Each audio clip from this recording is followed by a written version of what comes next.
the relationship between the biology and the chemistry of the blood. Hello guys, I will be talking about this inspiring topic. Just follow me closely. I will be dropping more videos on this subject. Please make sure you subscribe to our channel, and turn on the notification button for more videos. When you hear about the relationship between the biology and the chemistry of the blood, what comes to your mind? The relationship of biology and blood chemistry in your life can be seen everywhere. If you may observe, chemicals are all around us and they all contribute to many uses. Our body also is composed of different chemicals that are necessary for proper function.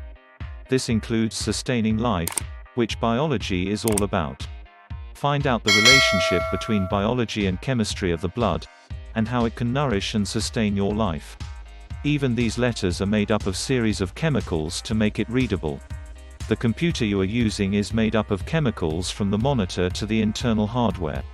In fact, all the things you see are chemically structured to give a specific function. Actually, you can think about all the things in the world and all of them definitely have a unique chemical composition.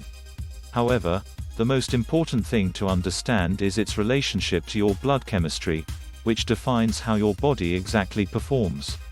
The relationship of biology to the chemistry of our blood involves three areas of science: genetics, biochemistry and molecular biology. These are interrelated to keep each body system functioning efficiently. Here are their definition and works. 1. Genetics. The study of genes is one of the biological studies which aim to trace roots by means of DNA deoxyribonucleic acid, where chemicals intertwine to create a unique structure for each individual. 2. Biochemistry is defined as the study of a living organism's body processes. Biochemistry is important in the field of biology as it focuses on the specific function of molecules in the body. These include organ functions, cellular structure and blood's chemical components. 3. Molecular biology, derived from the word molecule. Molecular biology focuses on the cell's structure and function. It involves studying how a specific cell reacts to given conditions, how it replicates and makes use of the substances ingested in the body. These three sciences are all related to the biological functions of our body and its relationship to your blood chemistry. When a certain chemical enters your body, it automatically reacts and alters the normal composition of the blood. This may be harmful or medicinal, depending on the type of chemical. This is the reason why your body reacts to some chemicals differently. Significance of relationship. The relationship of biology and blood chemistry to the body is considered to be a whole new approach. With that, the application of it for therapeutic and healing purposes is called molecular medicine. Molecular medicine involves many biological processes that include physical and chemical techniques to identify a specific health problem or provide ways of prevention. Sometimes, it also looks into a patient's gene expression to determine cause of current medical condition. The relationship of biology and blood chemistry is not just important to sustain daily life, but to give progress to the surroundings as well. We all are interconnected with all these chemicals, either for the betterment of life or otherwise. Dangerous chemicals to the body. Every day, you are prone to chemicals and pollutions that may affect your health. In fact, you may be unaware of the chemicals that invade your body. So whether you are in a hospital, laboratory or even in the comfort of your own room, there are hazardous chemicals that may linger around you. Although they are everywhere, you also need to know that these chemicals can only do harm when they are absorbed in the body. In case you have not subscribed, please subscribe to our channel and turn on the notification button for more videos. So before jumping to any conclusions, it is important for you to know the terms related to chemicals, whether they may be toxic or hazardous. Do you know the difference? Hazardous. This is the term used when certain substances accumulate in a concentration that can possibly harm to body. Toxic. This is the term used when a certain substance has produced a harmful effect to the body, especially when it reaches a certain amount. The passages explained. So when you say that a certain chemical is toxic, it simply states that a chemical can cause negative effects at a concentration given. Usually, Scientists and other professionals would define toxicity by percentage and measure them according to the amount that can cause fatality. Usually, rats are the ones tested. These rats do a heroic act in defining toxicity, since when a certain chemical caused 50% of death, then it is considered toxic. On the other hand, hazardous chemicals may or may not be toxic, and as such, it should be handled carefully so as not to impose dangers. Now that you have known the difference between toxic and hazardous chemicals, the next thing you need to know is their usual route in the body. These harmful chemicals may enter our body without knowing it. Sometimes, we inhale them, we ingest them, and even our skin absorbs them. They invade in such a way that they do everything to penetrate our system. When we ingest, it is only by the root of your mouth that you can actually let these chemicals invade your system. Eating in a contaminated area, drinking dirty water or food is a potential harm. When we inhale, people who are working in a hazardous environment are more susceptible to invasion of chemicals. These chemicals invade by getting into your lungs first, then contacting the blood vessels in the body. Via these vessels, they begin to enter the system. When we absorb, your skin, even your eyes, is made up of series of cells that can absorb substances. The chemicals in your lotions and topical medications are absorbed this way.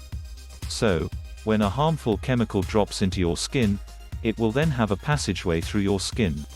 These are the things you need to know about the pollutions and chemicals that may invade your system. The harmfulness of a material can still be described, depending on their health cause. Irritants causes aggravation to our body tissues, narcotics are depressants, mutagen alters DNA of cells and cause cancer. Furthermore, poisons causes internal damages, teratogens affect the fetus of pregnant women, and sensitizers cause allergies. For more information, visit your doctor today. Good chemicals to the body.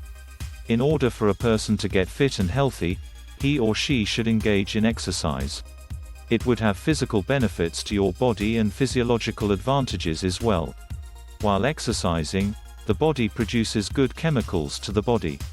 For instance, running is a form of exercise that generates chain reaction to your body that activates chemicals called neurotransmitters in a cycle on brain.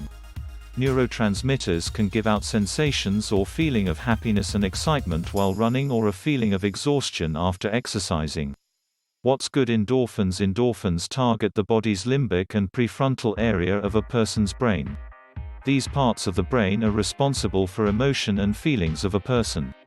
Endorphins that are released are related to the runner's high activity they mostly experience. This chemical can boost the mood of the runner and can minimize the feeling of pain. According to a study conducted by a German researcher, people who run every day have higher tolerance than people who don't. This chemical is also associated with addiction. Drug users are believed to release endorphins, which make them addicted to drug intake. Same with runners, they would say that running is addictive. Serotonin. Serotonin is a chemical that is responsible with a person's mood, appetite, the cycle of sleep and libido.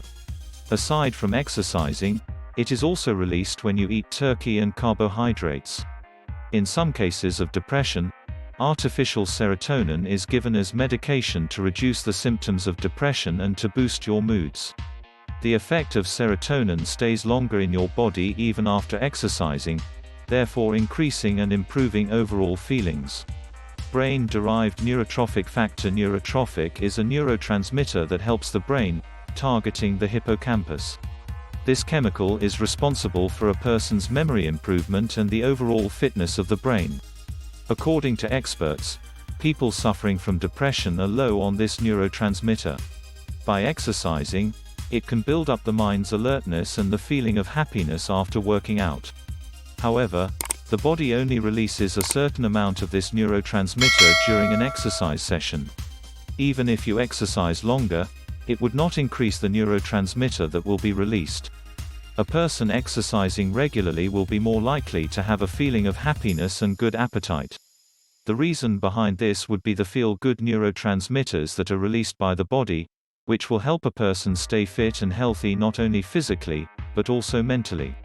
Having these good chemicals released, A person will be eliminating the risk of having symptoms of depression and would maintain the happiness that they are feeling. These neurotransmitters will also maintain the balance of producing a feeling to a person. Thus, if you want to stay healthy and happy, both physically and mentally, you should engage yourself on and exercise regularly. These chemicals won't be released on your body, not until you do a body workout regularly. Make sure that exercise is part of your schedule every week so that it would also have positive outcome when you go to work, as it also eliminates stress. Thank you for watching. Please look forward to another inspiring video. Hope you click that subscribe button for our channel.